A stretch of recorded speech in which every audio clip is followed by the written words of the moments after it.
Good morning po. Tayo po'y mag-aaral ng salita ng Diyos. The Book of Colossians, chapter 1, verses 12 hanggang 13. Lagi kayong magpasalamat sa Diyos sapagkat minarapat niyang makabahagi kayo sa mga pangako ng Diyos para sa mga hinirang na nasa liwanag. Iniligtas niya tayo sa kapangyarihan ng kadiliman at inilipat sa kaharian ng kanyang minamahal na anak. God's kingdom and His will on earth. Alam niyo po, napakahalaga nitong mga katotohanan ng pag-uusapan po natin today patungkol po sa pananalangin. Isa po ito sa mga prayer secrets na natutunan ko po na mahalaga na unawaan natin yung paghahari ng Diyos dito sa lupa at yung kanyang kalooban.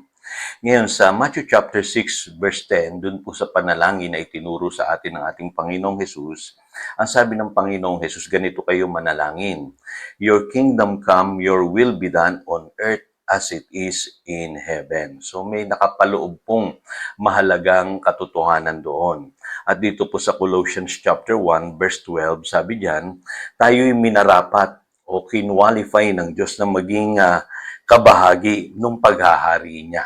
Ano po sa English Bible po, who has qualified you to share in the inheritance of the saints in the kingdom of light.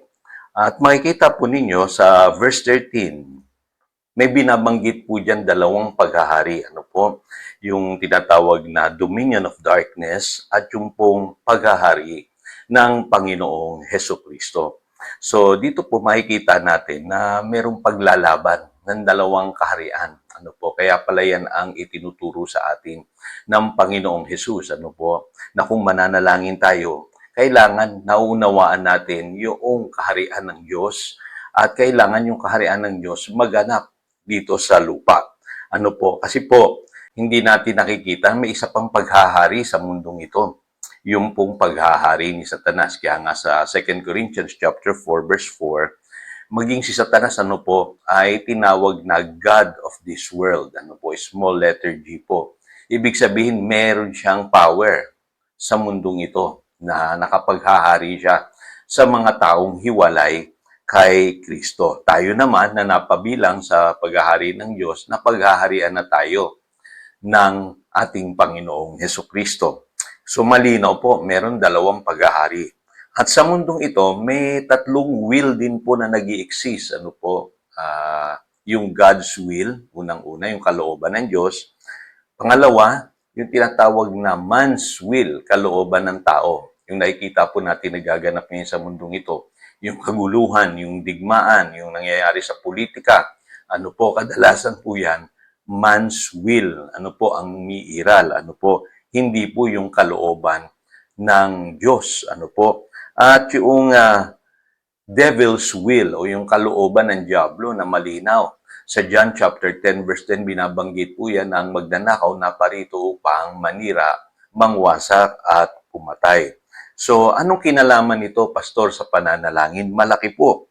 Kasi ang pananalangin po, kailangan i-enforce po natin yung paghahari ng Diyos at yung kanyang kalooban dito sa lupa gaya ng sa langit. So, luminaw na po, ano? Kaya pala ganoon ang itinuro sa ating panalangin ng Panginoong Hesukristo. Kailangan po maniwala tayo na yung kanyang paghahari magaganap sa ating buhay, sa buhay ng ibang tao, at maging sa mundong ito. Kaya naniniwala po ako na yung panalangin na yan effective eh. Ano po? I-enforce natin yung paghahari ng Diyos sa ating buhay. Ano po? So, truth number 1. As believers, we are qualified to share in the inheritance of the saints. Ano po? Bakit mahalaga itong katotohanan na ito? Kasi posibleng believer ka pero hindi mo alam na meron kang inheritance. At sa buhay mo, may mga areas na hindi na paghaharian ng Diyos. Paano ko nasabi yan? Ano po? Marami po mga Christian nag-struggle pa rin sa kanilang mga bondages. Problema, finances, health, Kailangan po mapagharian yan ng Diyos. Kailangan manaig ang kalooban ng Diyos doon sa area na yan ng iyong buhay. At nakakalungkot po, maraming mga Christian nagsasuffer dahil hindi nila alam na dapat maghari ang Diyos doon sa area ng kanilang buhay na yun na nangangailangan ng tulong. Akala nila normal lang yung mga pagsubok sa buhay, yung mga financial problem, yung mga health issues. Hindi po, kapatid. Pwedeng sa area na yan ay napanghaharian ka ng kaaway. So, pangalawa, ano po, it is God's will for you to receive your daily bread. Ano po, yung pagkain mo araw-araw, mababasa niyo po yan sa Matthew chapter 6, verses 11 to 13. God's will din na ikaw ay mapatawad sa iyong kasalanan. God's will din na ma-overcome mo yung temptation. God's will din na ma-experience mo yung deliverance. Ano po? Ipag-adya ka ng Diyos sa masama. So malinaw po yan sa panalangin itinuro po ng ating Panginoong Jesus. Minsan po nakamit ako ng isang Kristiyano. Wala naman dudang mahal na mahal niya si Lord. Kaya lang nalulungkot po ako. Lagi siyang kinakapos. Lagi siyang nangangailangan sa buhay. Ano po? Lagi siyang may problema, struggle sa finances. Ano po, kaya ang sabi ko sa kanya, kapatid, i-claim mo yung deliverance. Yung araw-araw i-provide ng Diyos ang iyong pangangailangan. At kung ginawa niya po yun, nagbago po yung kanyang buhay. In fact, nasa overseas na siya ngayon. So, pwede pong umayos ang ating buhay kung alam natin ang kalooban ng Diyos. Ako po noon, akala ko normal lang yung laging meron kaming problema sa bahay, maraming sakit, maraming problemang pinansyal, pero nung nanalig kami, yung aming buong pamilya, ano po, ay naniwala na kaya kaming alisin ng Diyos sa kalagayan na yun, pangharian ng Diyos doon sa kalagayan na yun, naganap po yun sa aming buhay. Kaya mahalaga po, no, mapagharian tayo ng Diyos doon po sa mga areas na yon. Ano po? Truth number 3, si Satanas, lagi niya tayong dinadaya. Pero hindi niya tayo madadaya kung alam natin yung ating inheritance. Ano po? At alam niyo po, we are not ignorant of Satan devices. Sabi sa 2 Corinthians chapter 2 verse 11. So ano ba yung kadalasang pinandadaya sa atin ni Satanas? Ignorance.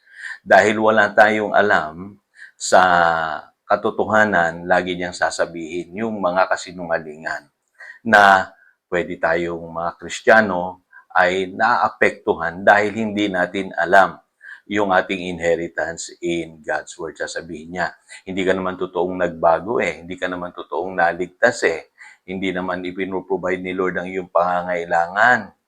Sakitin ka pa rin. At ngayong naging Christian ka, mas magulo pa nga ang naging buhay mo Ngayon, kung yung mga kasinungalingan na yun ay inyo pong pahihintulutan sa inyong isipan, ay makakasingit po siya. Kaya sa pananalangin po as believers, we are to enforce God's kingdom and God's will over our lives. Mahalaga nga yun no po? Sa buhay muna natin, bago po sa buhay ng ibang tao. Kaya sabi ng Panginoong Hesus, ganito kayo kung manalangin. At lagi niyong tatandaan, ano po, meron pong nangyayaring paglalaban o digmaan sa spiritual world, ano po, at kabahagi po tayo doon. Kasi kabilang po tayo sa paghahari ng Diyos. So tayo po'y manalangin. Salamat, Panginoon, sa mga katotohanan ito at naintindihan namin na dapat i-enforce yung iyong pong paghahari at yung iyong kalooban sa aming buhay. At mahalaga, Panginoon, maranasan namin ito upang maipangaral din namin at mai-share namin sa ibang tao. At sa ganun din, maipanalangin namin yung ibang tao nangangailangan ng iyong paghahari. Salamat, Panginoon, sa mga katotohanan ito. Purihin ka. Yan ang aming panalangin. In Jesus' name we pray. Amen and amen. Again, ito si Pastor Jojo nagpapaalala upang daluyan tayo ng pagpapala, manatili tayo sa kanyang salita. Good morning.